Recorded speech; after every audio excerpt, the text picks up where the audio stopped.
What's up guys, Houndish here, and today we're jumping in with some Destiny 2 news, a couple of updates, as well as new answers from Bungie regarding some burning questions about Edge of Fate and the Year of Prophecy. So they speak about Vault Space, updates to the UI, the new power cap, and how the portal and traditional director will work. On top of that, they try and settle some nerves around the Star Wars themed Renegades expansion, or should we say Star Wars inspired. We'll also take a better look at some rewards coming up in the next expansion, and we'll speak about Rite of the Nine, a hidden area, upcoming quest objectives, access to dungeon exotics, fixes for the quests that have dropped this week, and a few other things in the video. So if you enjoy this one, please do us a favor and get subscribed to the channel. Otherwise though, let's get into it. First up, regarding those weapon quests at the Emissary of the Nine that wouldn't complete, this was affecting Explorer difficulties specifically. D2 team have said we've issued a server-side change that should unblock progress on Rite of the Nine quests within Explorer difficulties, and through next Tuesday, all players can receive an additional reward when defeating the final boss and completing the dungeon. So the quest should be working, plus we get a bonus drop there, which is nice. Some players have managed to get into a hidden area inside of the third spire, actually one that used to be accessible through Trials of the Nine, and of course, we see this area at the end of the Prophecy dungeon. This time though, weapon attunement is still an option. Obviously this vendor doesn't appear to be in use yet, but there's a big circle with plinths for the various weapons, and you can access and interact with the vendor, which is the same version that we get in the normal third spire, but it's interesting that this area is still here and has been updated, and perhaps could be tied to some upcoming content that we'll see for Rite of the Nine.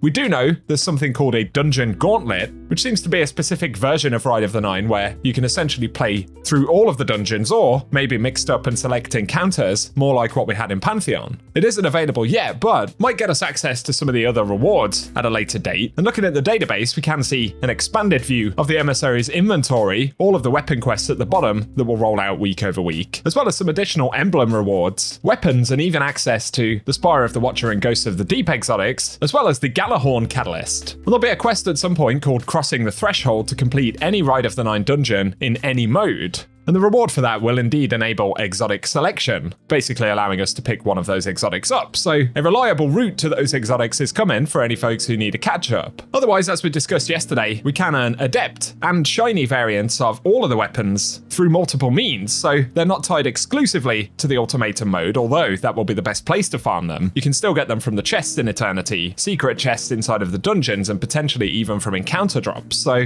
that's pretty cool, and if you want a guide and a breakdown of all of the weapon rolls, I'll link my video from yesterday down below. Next up though, let's speak a bit about Year of Prophecy. Firstly, following the Renegades reveal, which is a Star Wars inspired DLC, there are a few concerns about how this might affect the story and content delivery. Robbie Stevens from Bungie said, rest assured, everything in Renegades is canon for the Destiny universe, but we're leaning into the aesthetic, tone, and vibe of Star Wars to tell a story with Destiny characters. On top of that, the description for Renegades says dive into the criminal underworld and take down an evil empire, venture into a lawless frontier and reveal deeper mysteries about a new Dredgen in Sol. So it certainly sounds like an interesting concept. I can understand the concerns though. Obviously, with this being a collaboration with Star Wars, I can see why players would worry that that might influence Bungie too much in a direction which isn't really authentic Destiny, I guess. And I totally get that. My concern is also the potential cheesiness of it, but I'm open to the idea. Let us know your thoughts on that down below.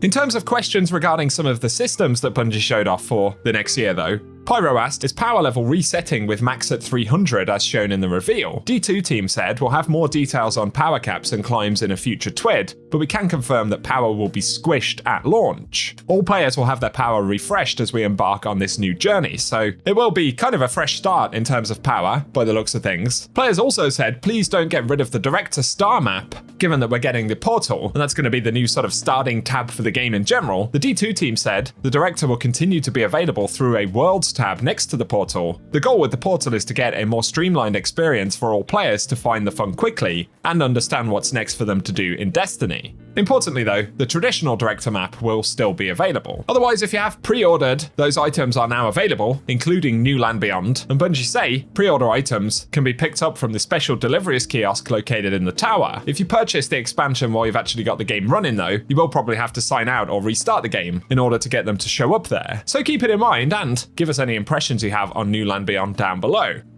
On the subject of Vault Space though, the D2 team said, Vault Space is not changing in Edge of Fate, but we do have additional Vault Space and quality of life features planned for Renegades later this year, so They'd already sort of indicated this a few months back that they were targeting the end of 2025 for some upgrades there. We don't know what they will consist of yet, but it appears to still be on the roadmap at the very least, and I'll keep you posted if we hear any more. Players also asked, what's with the ammo bars at the bottom of the weapon UI overlay? And I guess looking at it, it appears to be a quick ammo meter that represents your actual capacity of ammo versus how much you're carrying. D2 team said though, there'll be a few changes coming in July between stats and UI, and they'll again be breaking these down in more detail soon. So there's been a lot to kind of sink our teeth into and get our heads around. Personally, I'm looking forward to some of this sort of event style content that Bungie have indicated we'll get. Arms Week will be a cool one, and they've said it will be a week-long event focused on a single weapon archetype, launching alongside a new area in the tower, which is the shooting range. And we got a quick preview of that in the stream yesterday. But especially if we're going to get brand new weapons uniquely designed for Arms Week, that certainly has the potential to mix things up on those quiet weeks in seasons that we currently have, and get players back into the game in potentially sort of short bursts, even when there's not a lot of other stuff going on.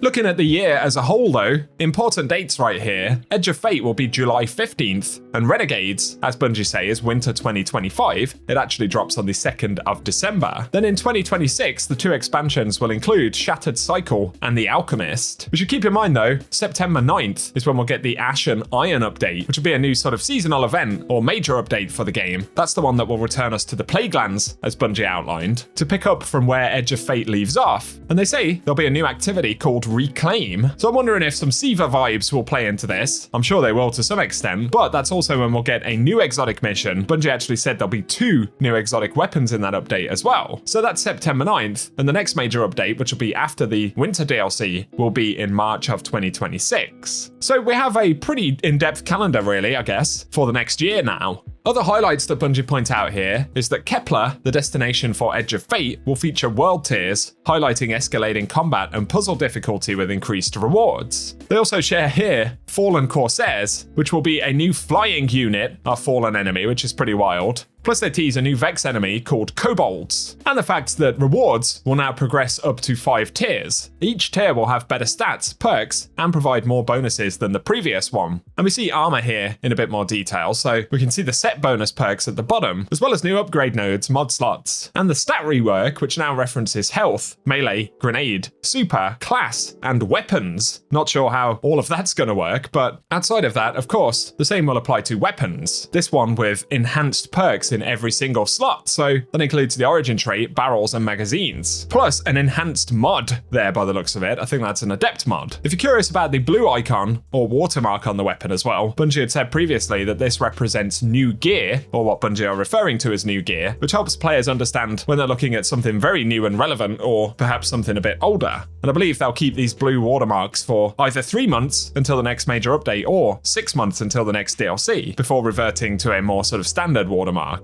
So just a couple of extras in terms of rewards there. Also some very cool artwork for Edge of Fate, with the emissary, the train that smashes through the portals at the start of the trailer, and of course the new character Lodi was part of that, or Lodi, should I say. Also, if you remember those leaks about this expansion from October of last year, it's insane just how correct they were, basically bang on 100%. Separately though, we can see Guardians with new gear here as well, and I gotta say the weapon design actually is pretty awesome. Certainly something a bit different. Both the geometry and the skins and colours certainly look pretty neat. So there we go guys, that's what we have to speak about for today. Give us impressions on the expansion stuff, Rite of the 9, if you've jumped into that yet, or any other elements that you're excited about. If you found this video helpful, a rating below really does help us on the channel as well. But otherwise, I appreciate you tuning in, and I hope you guys have an awesome day.